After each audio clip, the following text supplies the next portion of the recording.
Aloha, Richard Halverson here. This is ITS148, and today's January 27th, about the third, or maybe it's the fourth video of the semester. Let me share my screen here. Let's see where we are.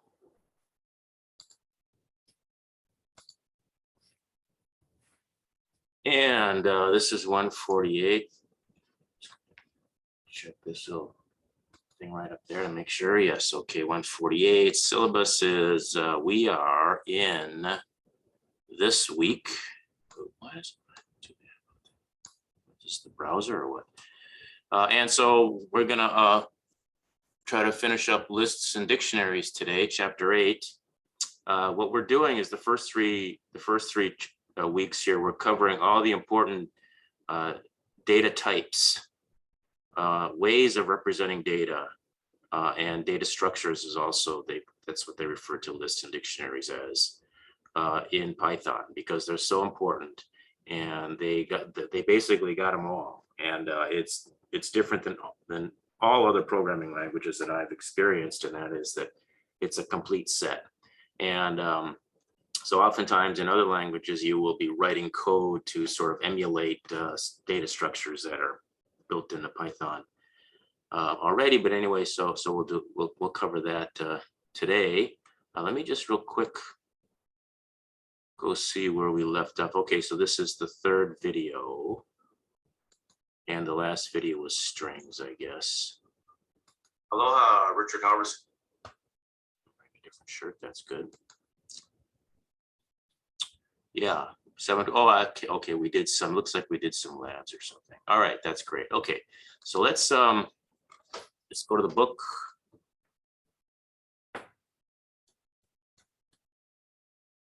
And let's go to chapter 8.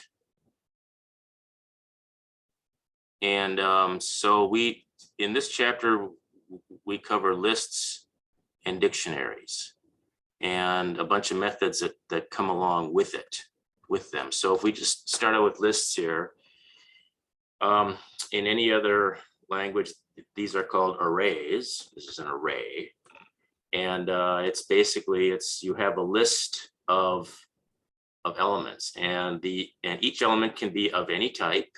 In other languages, that's not the case. In other languages, they have to all be the same type. But in Python, it's flexible, so each element can be a different type. Here we have got 3 different types. We got a string, we have a floating point number, and we have an integer. And they're indexed. These elements are indexed. They're in order. This is 0. This is index 0. This is index 1. This is index 2. And the other thing is that the list is mutable, which means you can change it. It means you can pass the list to a method or pass it around, and it can be changed on the fly. That's different than other types of data structures and types which are not mutable, and mutable means you can change. Mutable means you can mutate it. It's kind of like a virus. If we go back to chapter 3, which is this is a really good section to refer to types summary. We see that these are the common data types. These are in all languages. These are also in all languages. And then all languages have some sort of array, which is this, and everything is mutable in other languages. Python is unique in that it has types that can't change. Once the object is created, you can't change it. If you want to update an object, you actually have to create a new one in place of the old one. What it doesn't say here is dictionaries are also mutable. Sets are mutable, tuples are not mutable, and so on. Strings are not mutable. Strings are not mutable.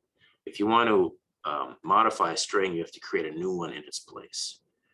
All right, so let's go back to chapter 8 here, and I'm going to go through this pretty quickly because we know it all already. Lists, the way you access elements in a list is by an index starting with 0, on up. And so here this is a little program where you've got these 0, 1, 2, 3, 4, and you're supposed to enter which person you want to refer to is. Let's see if they go, you have to put the -1 there. Anyway, so what's the third oldest person? It's going to be 0, 1, 2. It's going to be this one. Here, I'm going to do this.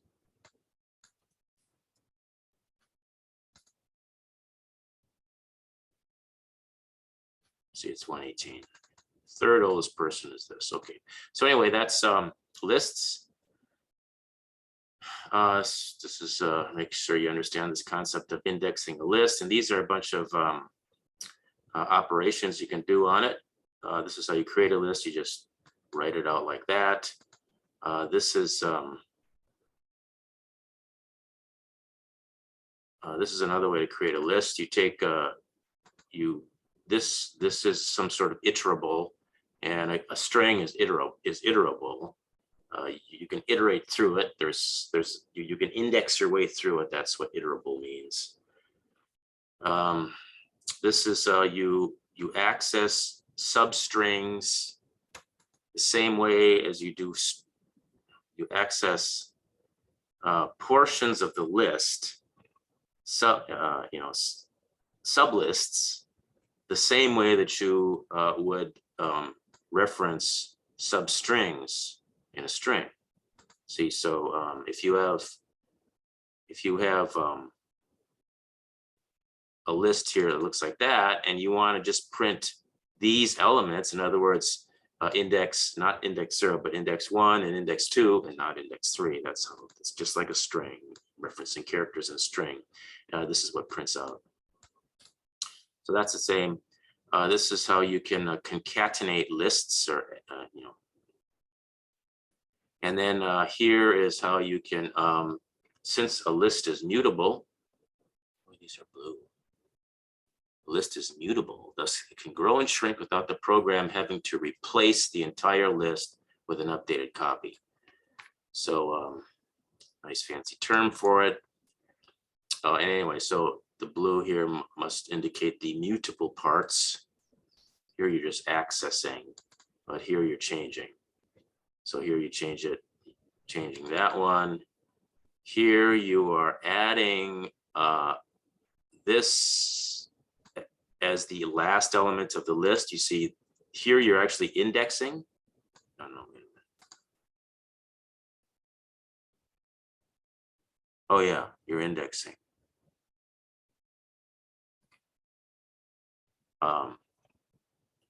So the length of the list is 3. So you want to add or append this as the index number 3 element, and that's what this is showing here. And you can delete an element by using this delete function. All right, in-place modification of list. You want to go through this and see that you can actually change things. Change things in a list. No big deal. It's what you'd think. Go through this to make sure you understand this. In-place modification of a list, of a copy of a list. So you make a copy of a list. You modify one, and it doesn't change the other. I assume that's what this is going to show you. So we have so here we create another one called your teams, which is a copy, and so now we've got 2 of them, 2 copies, and you can modify the first one, but it doesn't modify the second one. All right, so we'll go through this, enter the output for the list.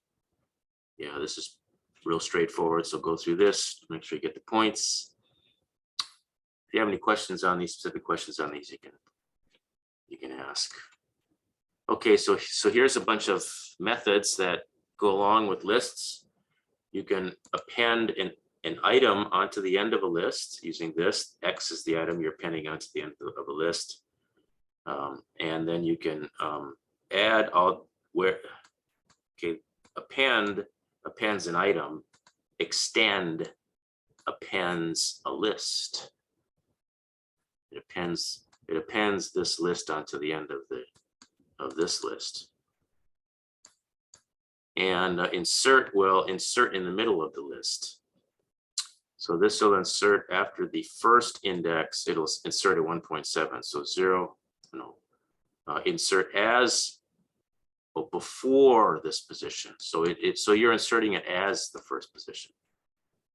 So you're actually inserting it before this. So it's right in between, just before the first index, you insert this, and so it ends up looking like this.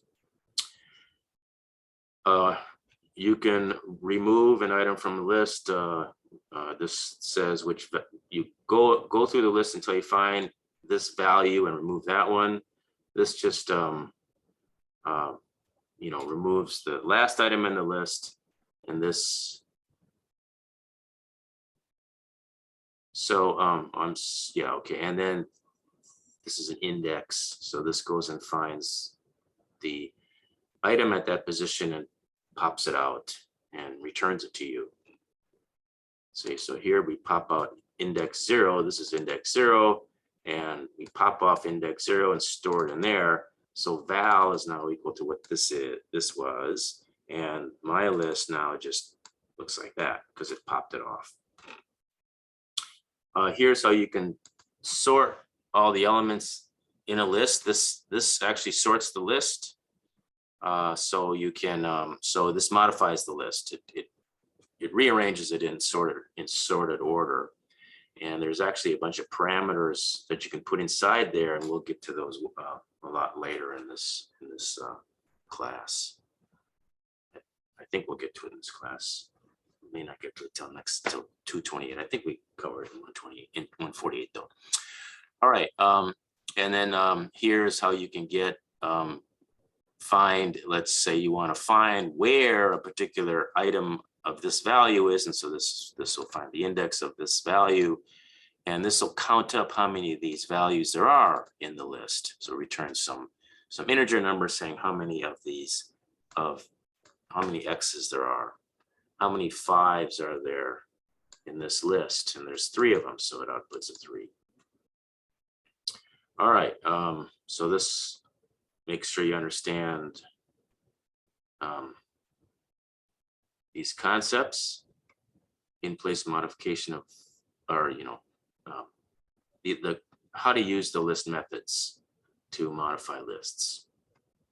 Okay, so you can go through this, make sure you understand this. I think we went through this a couple weeks ago, or last week when we covered types. We went over all this pretty much. Iterating over a list, that means a list is iterable, which means you could start with the first one, and there's a method that you can just go to the next one. There's a way to iterate through one at a time from beginning to end. And so there's various ways, a couple ways you can do that. A couple ways with a for loop you can do that.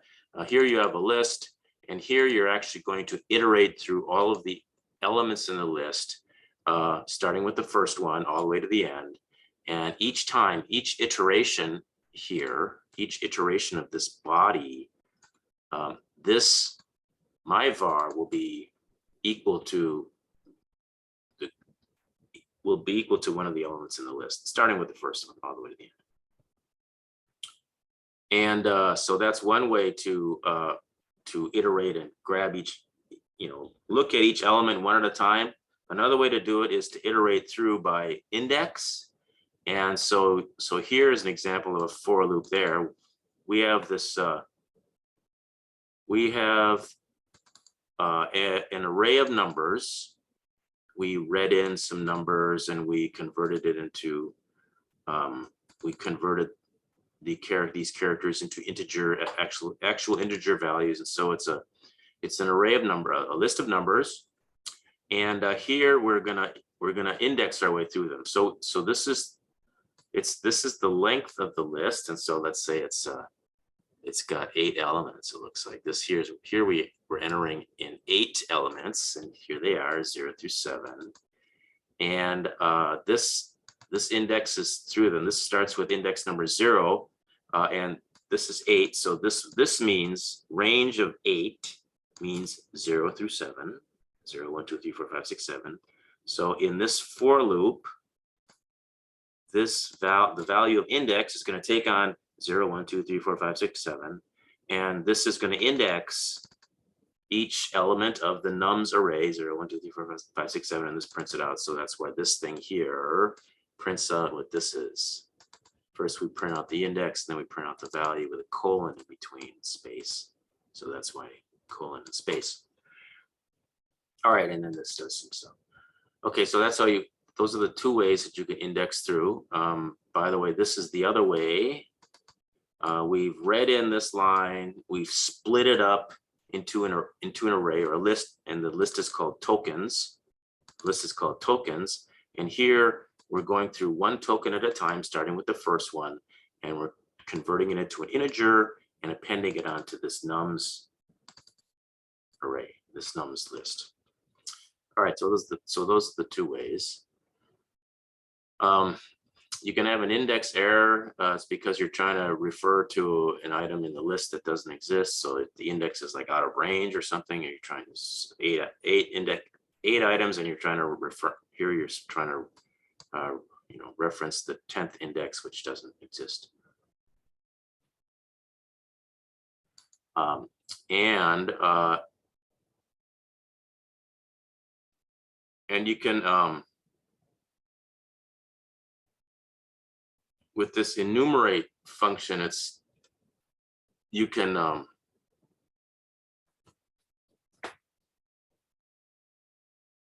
finding the sum of the list's elements.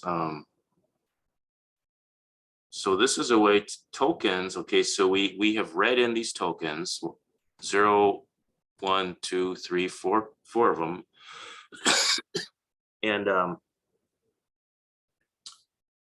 and when we use enumerate, we get not only the value of the token, but we also get an index position and an index for it also. This will cause, instead of just returning one token at a time, instead of just returning 203, then 12, then 5, then 8, then minus 10, it's going to return 0, 203, 1, 12, 2, 5, 3, 800, 4, 10. So that's this position. So that's what this enumerate function does. Might want to use that sometime. Provides an iteration counter, can be helpful.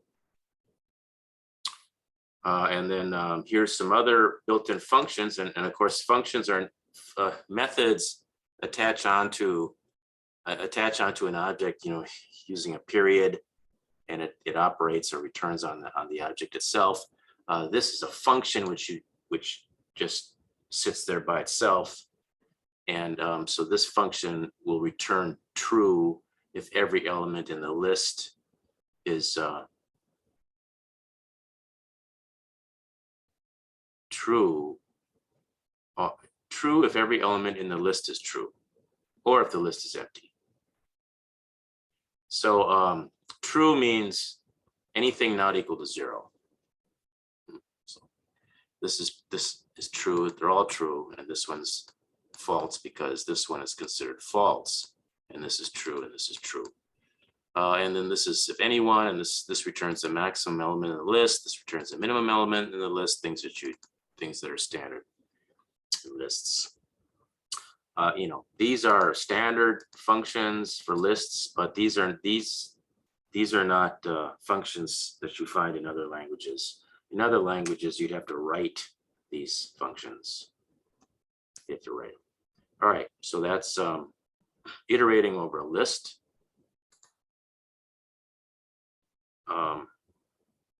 So let's go back up here. So I want to try to get through because I want to do this do one of these labs before the hour is over. Okay, iterating over list games, you can look at that. I haven't really looked at this. It's not required. Nesting. Okay, so what this is talking about is you can have lists of lists. You can have lists of, what we have been talking about is like lists of integers or, lists that have, lists that have primitive lists that have elements that are primitive data types, like integers or floating point numbers or strings. Okay, those are the lists we have been talking about. Well, they aren't restricted just to strings or integers or floating point numbers. They can be anything. They can be other lists. They can be dictionaries. They can be sets or tuples or here's lists of lists. And by the way, you can have lists of lists of lists too. It's sort of endless. A list is a list of objects, and an object can be anything. It can be another list. So so this is talking about that. So here we have, this is how you would define a list that's got two elements. This list has two elements, and it's got two elements, and each element is a list. And by the way, this first element, it's a list, and it's got two elements. And the second one here, it's a list, and it has three elements. So it's not too difficult. So make sure you understand that. Kind of interesting.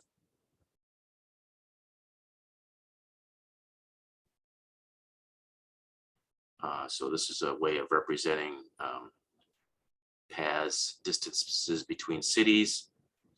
Becomes much more relevant way down here when we're doing stuff down here. We do tree. We do. Guess we don't do graphs. Huh? Okay. All right. So anyway, so this is nesting lists. You can have lists of lists. And list slicing, this is how you can slice out portions of the list. You can reference sublists, just like strings and characters, same thing. Sublists, you address them the same way. This is 0. This is 0 up to the second to the last one. So make sure you understand how to refer to sublists. There's a stride, just like in strings and characters. The stride is, you're going to skip every other one. Here, we want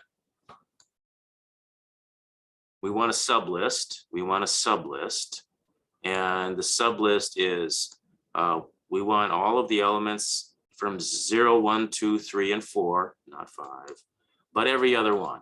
So we want the first one, the 0th one, the second one, and the 4th one. But there is 0, 1, 2, 3, 4. We want the 0th one and the second one, but I don't know why we don't get the last one. Let's see, is this false? Yes, it is false because it didn't have the last one. So this should be the 0th one, skip the first one, index 0, index 2, and index 4. That's what should be included. All right, so you can make sure you understand that. This sort of summarizes the list slicing operations, just like strings. And you drag those to see that they're right for these challenge activities. And of course, since lists are mutable, you can, here it talks about loops to modify lists. And it's simple, you can just index them and change their values or add to them or do anything you want. See here, change all negative values to 0 for each position in the range of all the positions in this nums array. If it is less than 0, then make it just 0.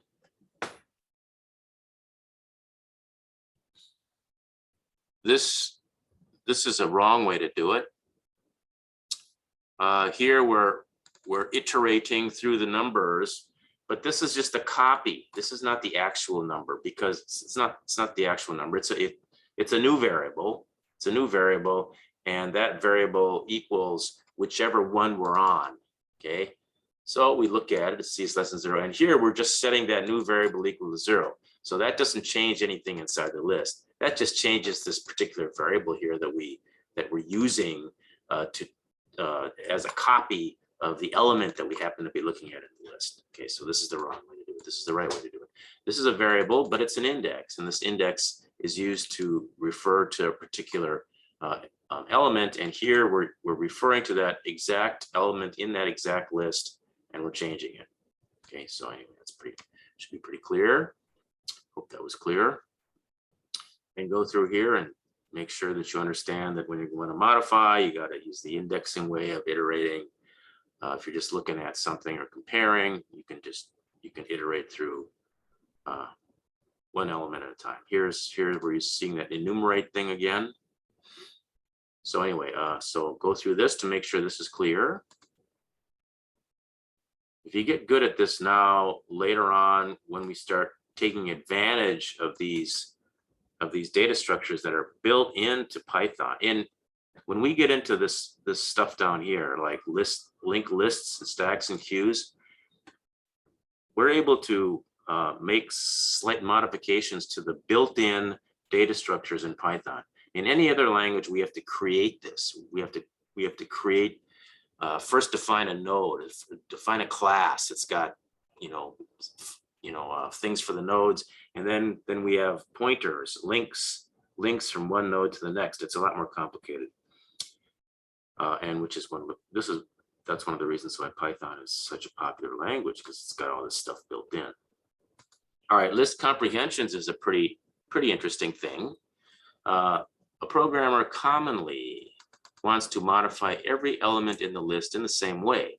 For example, you have a list of you read in a string of numbers, and it's a big long string, and then you do a split on it and you convert it into a list of substrings where each one looks like an integer or looks like a number, but it's not, because it's characters, it's a string.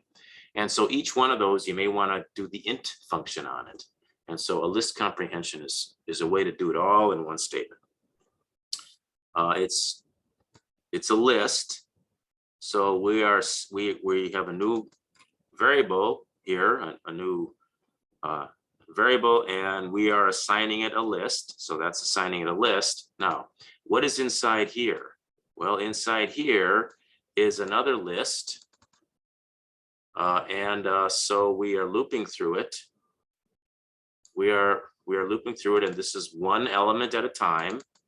This is the element that comes from this list, and we're going to do this expression on it. We're going to do this expression on this element. This element is one element at a time through this list. So, for example, let's do like an int one. Where are we doing ints? They go through all this. Here's one. Well, no, this is not. But here we're converting all the elements. Okay, so here we're combining both reading in the string and then splitting it. Okay, here we read in the string. We read in this string of numbers. We split it into some array, or some list. We don't need to. This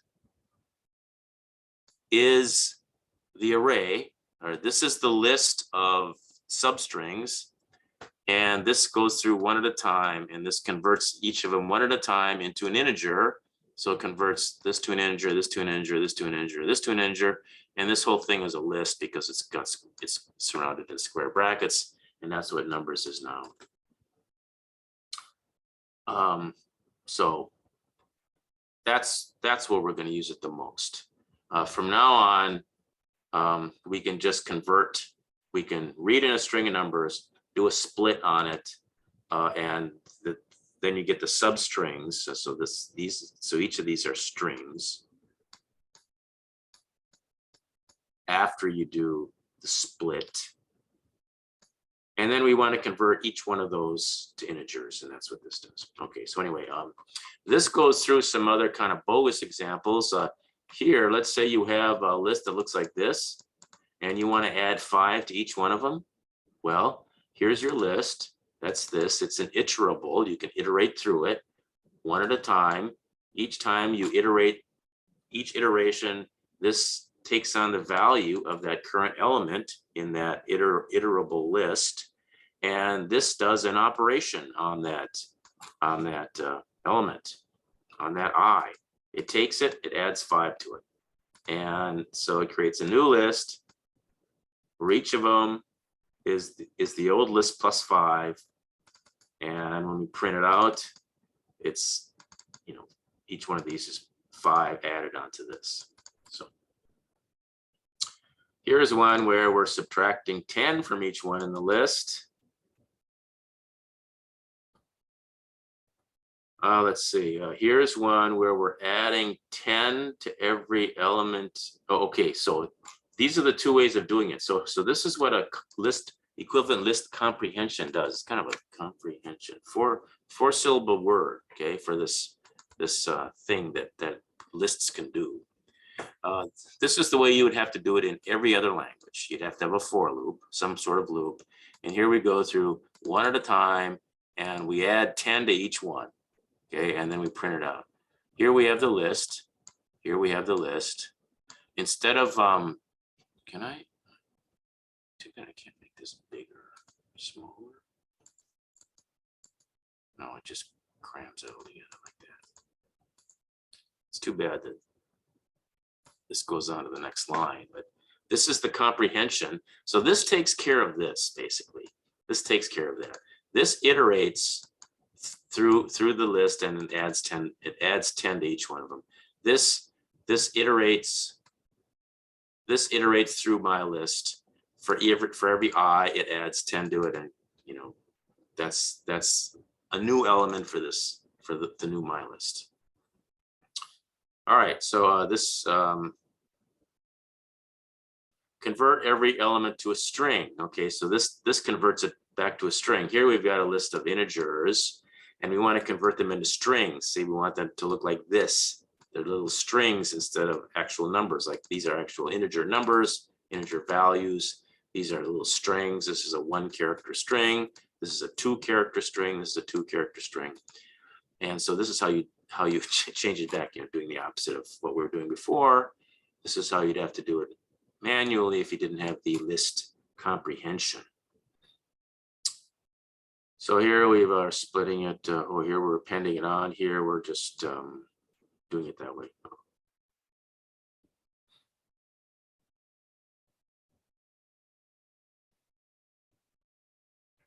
So here's some other more fancy things you can do. Here's a minimum, interesting. Here's a find the sum of the row with the smallest sum. Find the sum of the row with the smallest sum in a 2-dimensional table. I don't know. So I guess we're finding the sum of each of these, and then we're going to say what the smallest one is. So this one. So here we for each row in my list. So there's 3 of them. Here's 1 of them, 2 of them, 3 of them. For each one of those 3. First of all, find the sum. Oh, so for each row, sum up the row, add up all the elements in the row, and that is the new element, and that is the new element of this list. So this is going to end up being a list of the sums of the rows. It's a list. There's 3 of them. There's going to be, the first one is going to be 5 plus 10 plus 15 is going to be 30. The second one is going to be 2 plus 3 plus 16, which is 21. The third one is going to be 100. And then this is going to grab the minimum of that, which is the 21. So anyway, so here's some more list comprehension examples. Make sure you understand how to use this, and I'll be using this a lot. Try to remember how to use this and keep on using it. Conditional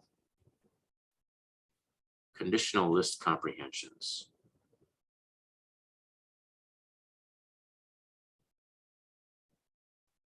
So here you can add a condition onto the end of it. That's interesting. So, okay, so make sure you understand that. Okay, sorting. 1121, this goes. Okay, so sorting, you can use this sort method, and you have this list, you just say this, and that, voila, the list changes and it's sorted. You just print it out and it looks, and it's printed out, sorted. So that's the sort. And then there's sorted. Okay, there's sort and there's sorted.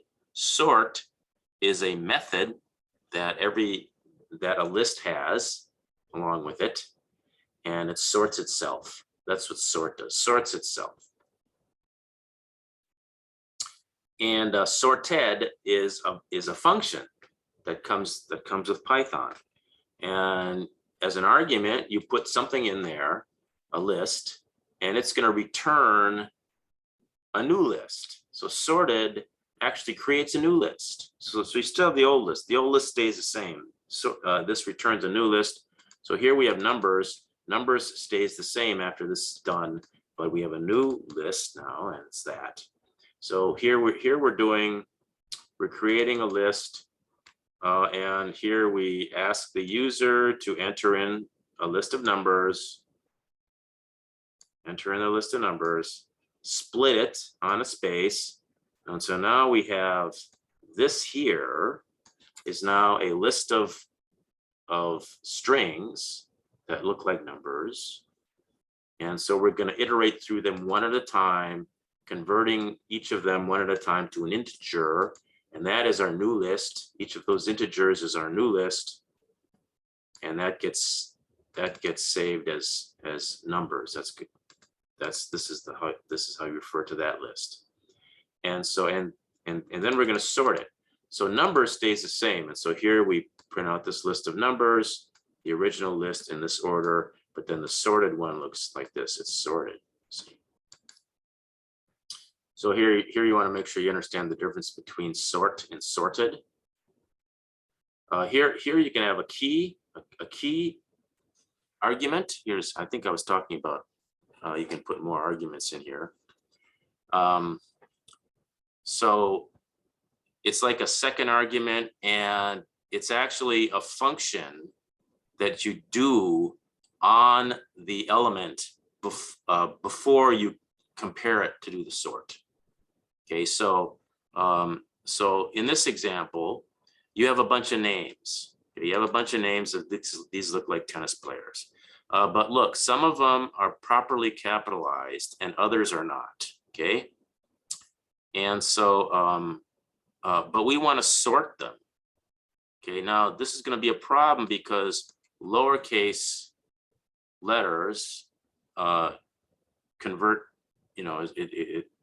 they're higher, they translate to a higher ASCII value than uppercase letters.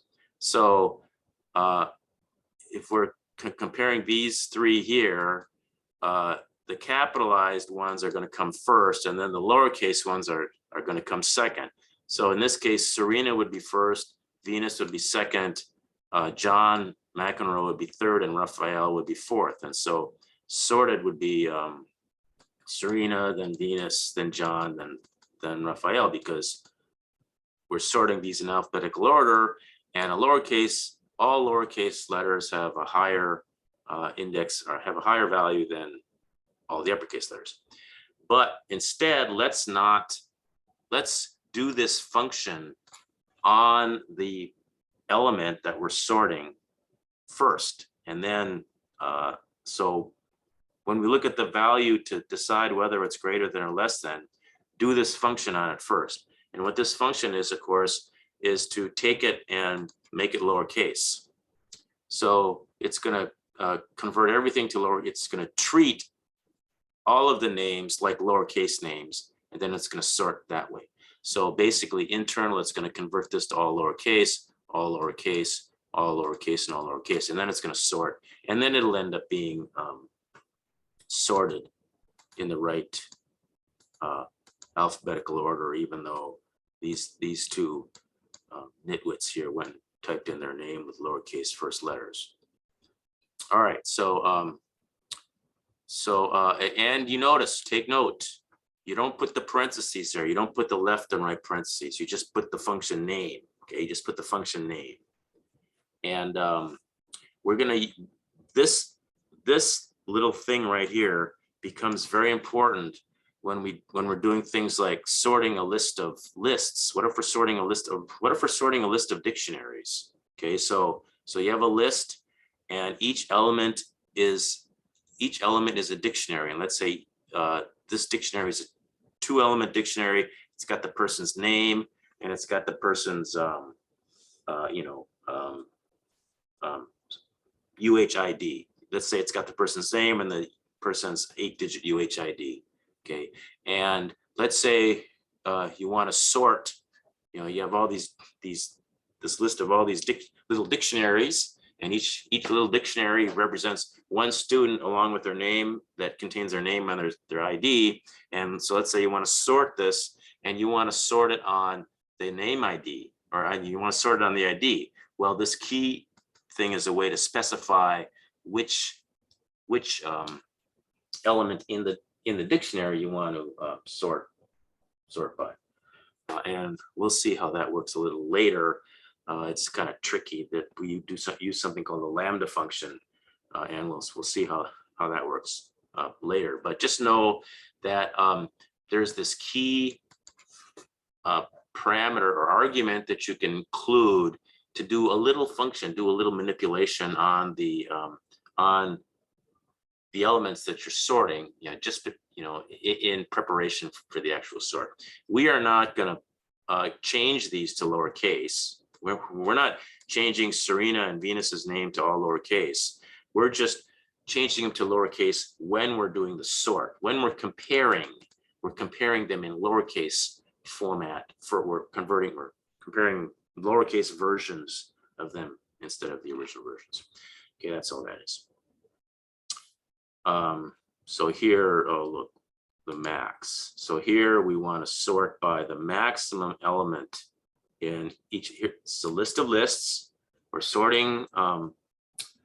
So this is one element, this is another element, and this is a third element, and we want to sort these elements some way. How do we sort them? Well, let's have the key be the maximum value in the list. Okay, so this one is going to be 25. This one is going to be 35, and this one's going to be 15. Well, that means that the first one, the lowest one is this one, the second lowest one is this one, and the biggest one is this one. See, so that's why it ends up being the lowest one, the middle one, and the biggest one here. Because the function that we're going to apply to the element is this max function. There's no parentheses, there's no arguments in this max function. It's just the max function, and you send it the element. So you send it the element. You send it the element, and you send it the element. Anyway. All right. Now, I don't know why they threw command line arguments in this chapter. It's out of the blue, and basically all it is when you're typing in a command. We can't even do command line arguments in Zybooks. We don't have it, but you've seen me do command line arguments when I pull up a prompt. So let's try this just to demonstrate. It take me 2 seconds to demonstrate this. Let me pull up a editor. Let me get rid of this. No, I don't need to do that now. No. So I'm gonna this is an editor, and I'm gonna copy this program here. Copy, and I'm gonna paste it in here. Paste. And so it's a nice program, and I'm going to save as on my desktop. I've got a ITS148. I'm going to say call it args.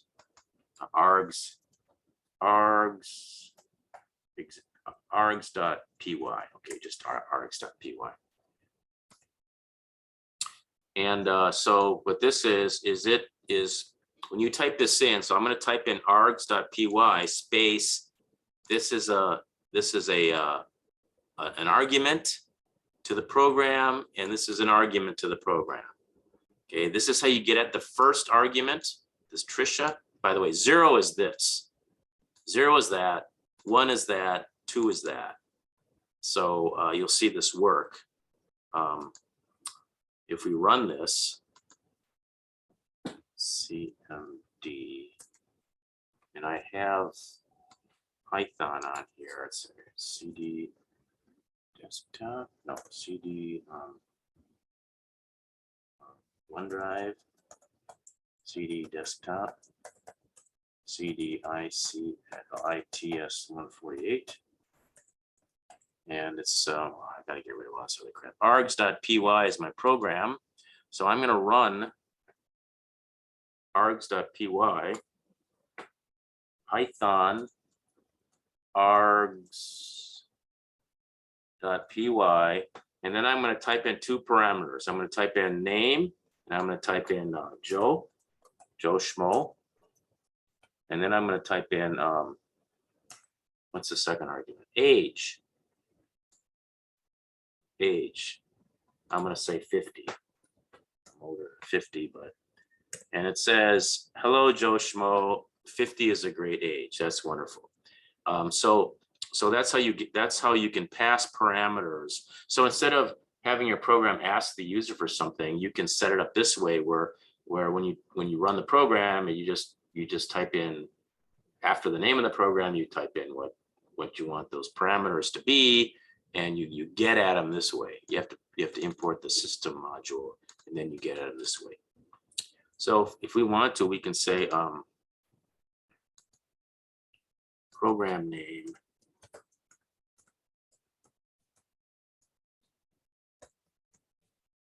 and we say I'm going to say print, this fancy way of printing. I'm not going to do it this way. I'm just going to say hello, program prog is executing. Okay, so let's see what this looks like when I run it.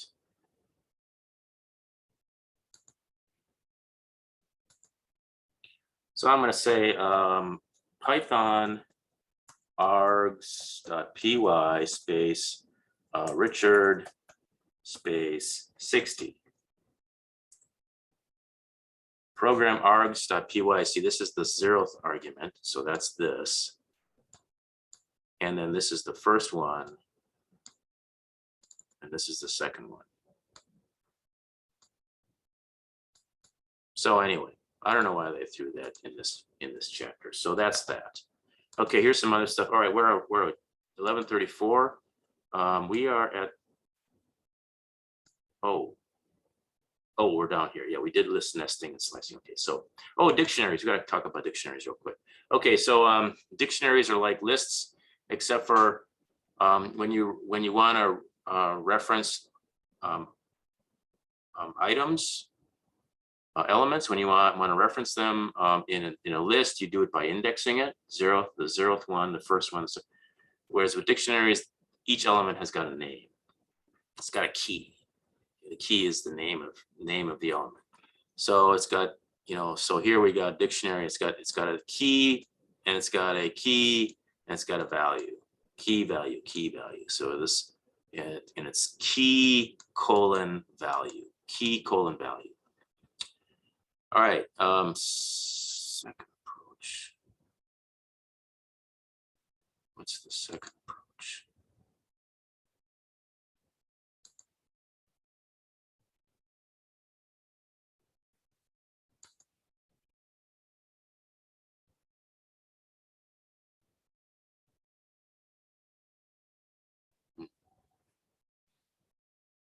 All right, that's called comprehension.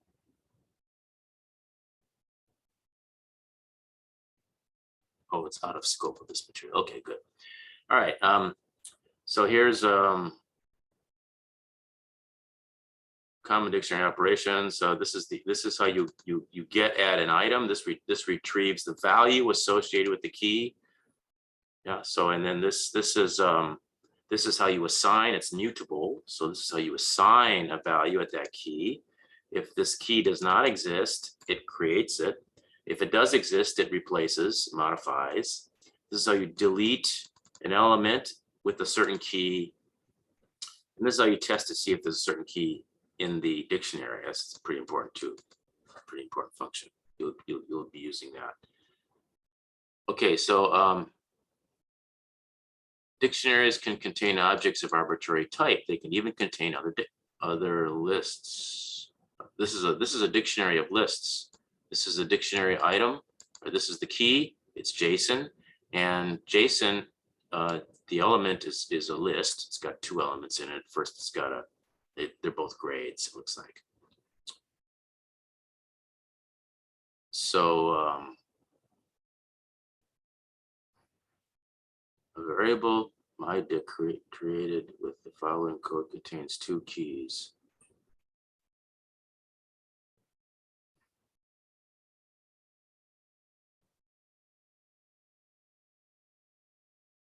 No, these are not keys. These are values.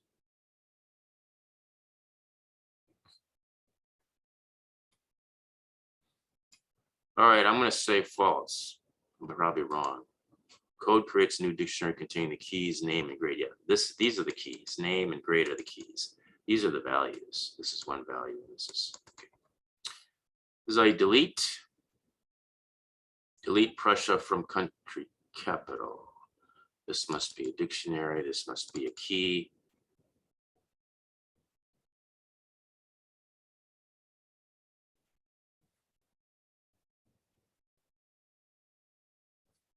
All right, so you can do this. Make sure you're understanding how this works.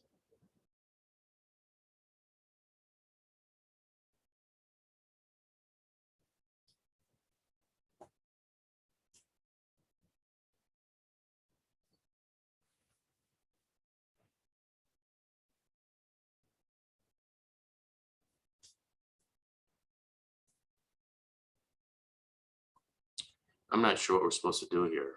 Delete Prussia from country capital. Okay, so sample output with input. User input. We split it on commas.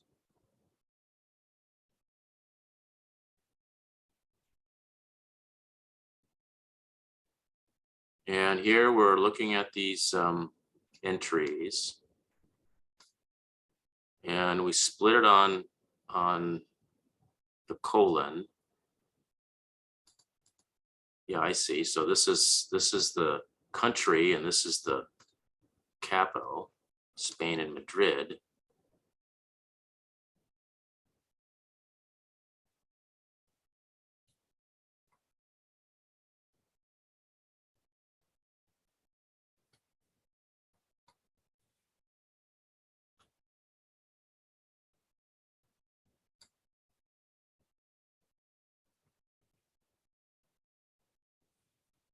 Hmm.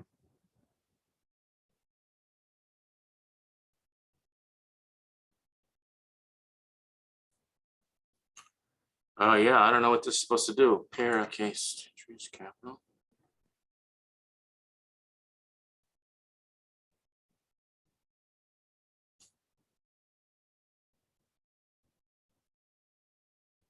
All right, I'm going to cheat. I'm going to go see what this is really supposed to be. This is 8.12.2. This doesn't. What is this? What does this say?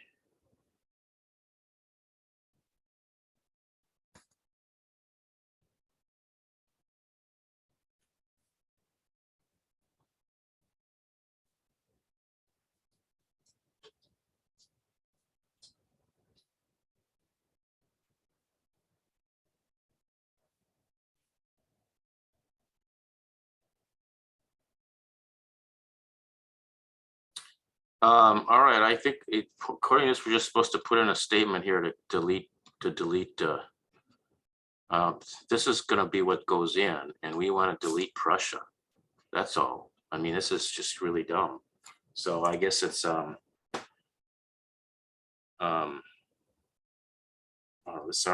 we've already created it, and now we have to just delete Prussia. So it's delete. And how do we delete? We delete by this way. Delete.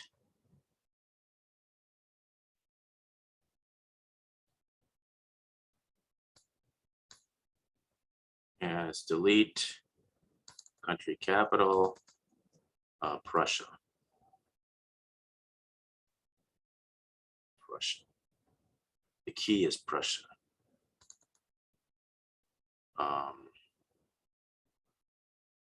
So I'm quite sure I do this.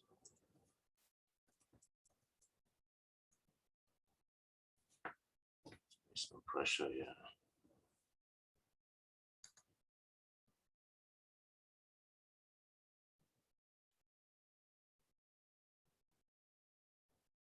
Whatever. Okay, so fiddle around with that till you get them all. All right, so so these are all the dictionary methods. Let me quick go to this one. Check to see if it's sorted. Okay, I've got 3 minutes. I'm going to try to do this one.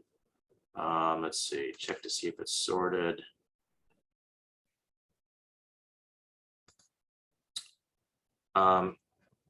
So all we need to do is we're going to read in this, and this is going to return true or false.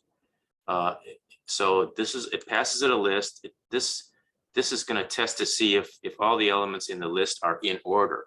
So that means as we iterate through the list, each element that we're on has got to be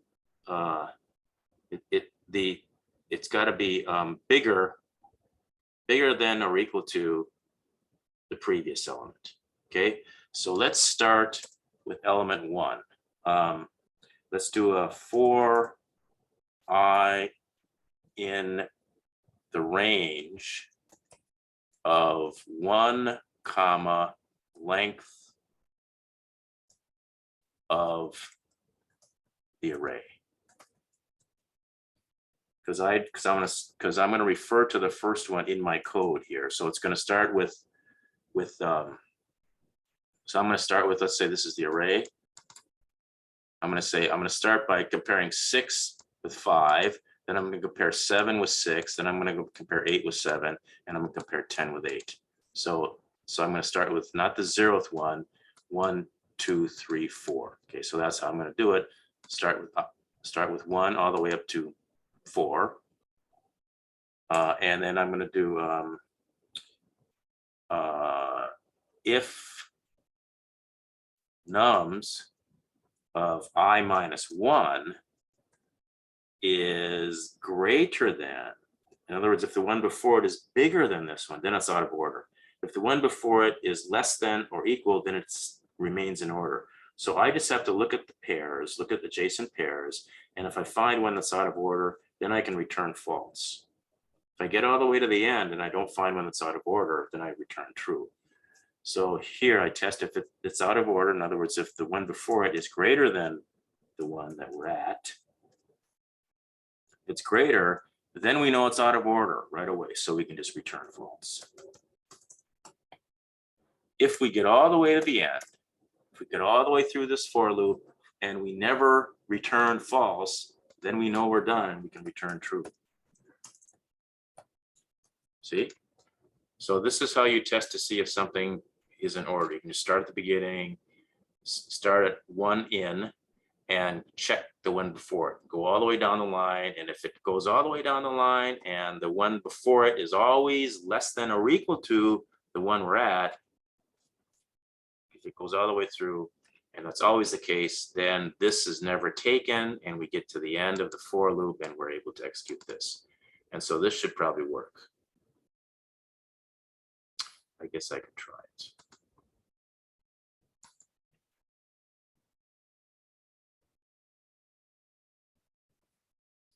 I called something wrong. Nums. This should be nums. Okay, so anyway, you can fix it. All right. I've covered almost all of chapter 8. I still need to talk a little bit about dictionary nesting, but it's exactly the same as list nesting of lists.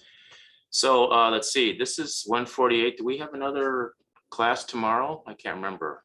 Yeah, we have another class. Okay, good. So I'll be able to finish this up tomorrow. All right. Thank you. Thank you. Talk to you then. See ya. Thanks for watching.